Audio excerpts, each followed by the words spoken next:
Mega প্রকল্পের নামে দেশে লুটপাট হয়েছে, গ্রামীণ কোনো উন্নয়ন হয়নি বলে মন্তব্য করেছেন সড়ক পরিবহন ও সেতু মন্ত্রণালয় এবং রেলপথ মন্ত্রণালয়ের উপদেষ্টা মোহাম্মদ ফাজুল কবির খান।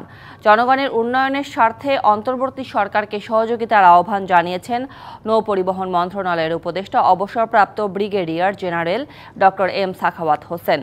সকালে বরিশালের হিজলা উপজেলার মৌলভীরহাট খেয়াঘাটের পাশে বিআইডব্লিউটি এর ড্রেজিং কাজ পরিদর্শন শেষে সাংবাদিকদের প্রশ্নের জবাবে তারা কথা বলেন। এ সময় স্থানীয়দের সাথে কথা বলেন দুই উপদেষ্টা। নৌপরিবহন উপদেষ্টা বলেন, অবৈধভাবে বালু উত্তোলন করলে কঠোর শাস্তির আওতায় আনা হবে। তেলা মাথায় তেল, যেখানে আছে রাস্তা আছে, সেখানে মেট্রো হয়েছে, যেখানে নানান রকম জিনিস হচ্ছে, মেগা প্রকল্পের নামে নানান রকম হয়েছে এবং এগুলো করা হয়েছে প্রধানত যে এগুলো সরকারের অর্থ আত্মসাৎ করার জন্য এইসব প্রকল্প। এই এলাকার চলাচলের একমাত্র এবং সহজ উপায় হচ্ছে নদী। তো সেই নদীপথটাকে যদি সচল না রাখা যায় তাহলে এই রোডঘাট দিয়ে কিছু হবে না।